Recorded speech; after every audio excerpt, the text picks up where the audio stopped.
driven 3 hours from home to get up to Willowbog, and I'm here with Baillie, who's one of the most established bonsai potters in the UK. He started way back over 30 years ago, working along the same time frame as Gordon Duffett and who else was that? Derek Aspinall.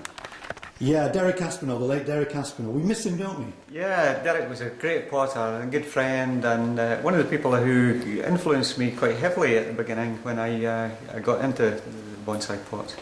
I started through necessity because I had been over in New York on a trip. I had started doing some bonsai, and I happened to come across John Naka in an interview session, and he was making some nice bonsai, nice group plantings, and I thoroughly enjoyed that. And I was inspired. I saw his pots, I saw the lovely work that was going on. Nothing like that had been happening in Britain that I had seen anyway.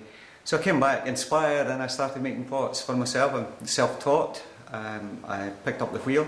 I'm an art teacher by training. I did drawing and painting at art school, and I taught myself to throw on the wheel, and that's my favourite way of working just now, and I continue to work with that. Yeah, I mean, we talk about bonsai pots now and the fact that there are a lot of potters out there, and in the early days, you had very little sort of reference points, didn't you? So what were you doing? Were you looking through books, or because I know exhibitions were thin on the ground, weren't they? That's correct.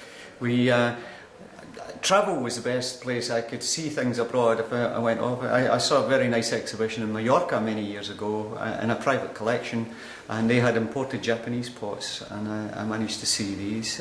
And then subsequently I've travelled abroad. I went to Japan. I had a really nice trip there and managed to get around some of the nice kilns, but just mainly through good nurseries. I went to the Tagaki Museum, Bonsai Museum, and was lucky enough to see some gorgeous pots there.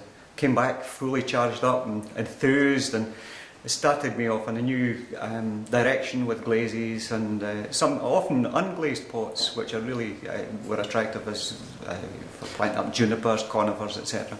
Though I still have a lot of pleasure in doing glazed pots. There is, I'm not going to call it a fashion, but we certainly go through different trends.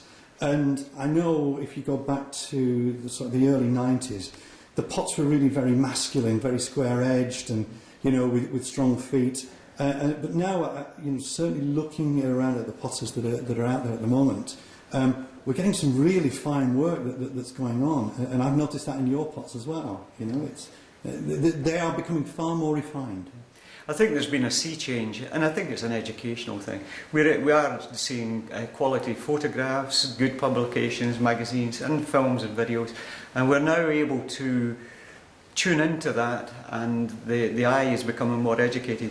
The bonsai enthusiast is more educated, and obviously the potters are doing the same and reacting to their needs. And so the refinement in detailing in a pot, from the scale, the thickness of the fabric of the pot, the quality of glazes, and all the refined features, softening them off, more feminine, lighter. I think everybody's potting a little bit lighter now.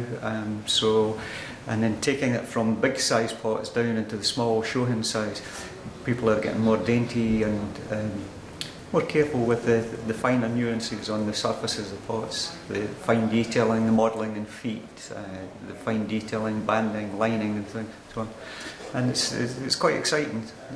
Yeah, certainly from the other conversations that I've had with potters, there has been a sea change in the care that the bonsai artist is taking now in choosing their pots. I don't think it's a case of being picky. I think it's a case of getting it right.